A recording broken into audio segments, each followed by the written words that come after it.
Peace. Another discussion, like I said, you never know where you'll find me at. You know what I mean? Zion Gates Learning Center live on location. Brother Jeff, Brother Justin. Right now, we were just talking about sororities and fraternities, black African American sororities and fraternities. The brother was telling me about a situation that happened this weekend, and I'm gonna let him finish discussing that situation, and I'm gonna let y'all hear about what's going on, and then I'm gonna set up a discussion because this is a very, very interesting topic because it's something I thought about before, and now that this brother brung it up, I definitely have to bring this to the series to find out the African American perspective and identity within black sororities and black fraternities. Go ahead. Yeah, man. Yeah, I know when I first started this journey that I'm on now into this consciousness. It can be scary. It can be a scary experience. Just the responses you get from people, the things when you begin discussing certain things, the response you get. I went on Facebook on my little Facebook page, and I decided to discuss secret societies. I've been doing some research on the topic, and I just made a pretty generic statement about secret societies and the dangers that they can present. And included in that, I included the black so-called Greek fraternities and sororities. And the response that I got was amazing. It was people were.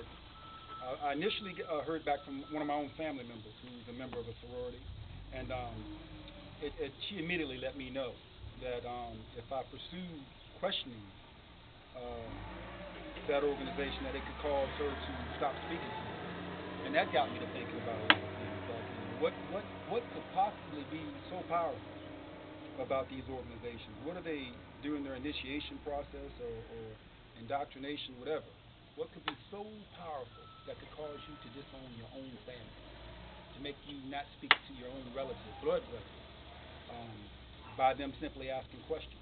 And and it's important to remember that the only thing that I did was present one question to them.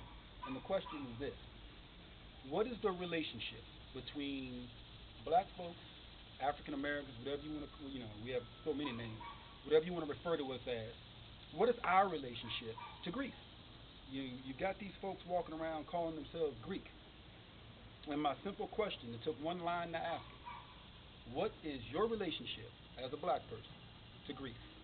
And the response was immediate. It touched the nerves. These folks began letting me know the different explanations. One of the explanations I got was that it's actually just the official name for Greek fraternities and sororities is Greek letter fraternities and organizations, meaning that the only thing that they adopted from the Greek culture was the lettering system. And as I continue to do a little more research on that, I'll be able to speak more about it. I'm not sure. It's very secretive. There's not as much information readily available as I wish there was. But hopefully, Brother Asa will be able to get someone to respond and give us some more information about the history of these organizations. I do know one thing, that we're not Greek. I do know that. And in a society where black folks are trying so desperately to establish an identity, I find it almost amusing to watch black folks call themselves something other than what they are. Most black people can't trace their ancestry back past the early to mid 1800s. So until we discover who we are, I think that we need to avoid, in my opinion, calling ourselves something that we clearly are not. And that was basically what happened. It was a simple question. One response was to avoid it, and the other response was I got a lettering. And then basically I was also told, I think I forgot to tell you this, another thing that I was told is I shouldn't speak on things that I don't know anything about. That was, I got two responses that said that. Okay. Okay. So how are we supposed to know? I would like to learn more about it. But how can I learn more about it if no one's willing to discuss it? What do you think? Well, I'm knowledgeable on a lot of things, you know what I mean? But when it comes to fraternities and sororities, that's one subject I'm not too knowledgeable on.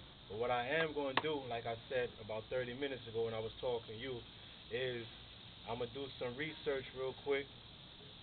The research that's available to me that I could try to get some basic information on black sororities, black fraternities, And I'm also gonna try to, like I said, with this video, I'm gonna try to get something set up where somebody could come through on the panel and sit down that is a current member of a society or sorority or alumni that graduated from a college or university that pledged, and they could come in and they could discuss what, like I said, is the African American connection or identity. How do they see themselves within a Greek fraternity? Because I remember I've heard one time before that I forgot who it was from a lecturer, but he always said that you don't have white people going around pledging Zulu. Never. You know what I mean, or any kind of African type of identity. So why would a black person want to pledge something unlike or other than themselves? So, like I said, with this series, I'm about trying to educate and trying to come together and try to find out things that other people want to know about. I have a platform out there. Anybody want to come through, discuss this situation? Like I said, if you pledge any type of fraternity, any type of sorority, yo, we need some answers. You know what I mean? So hit me up. You know what I mean? You know how to find me. All right? Peace.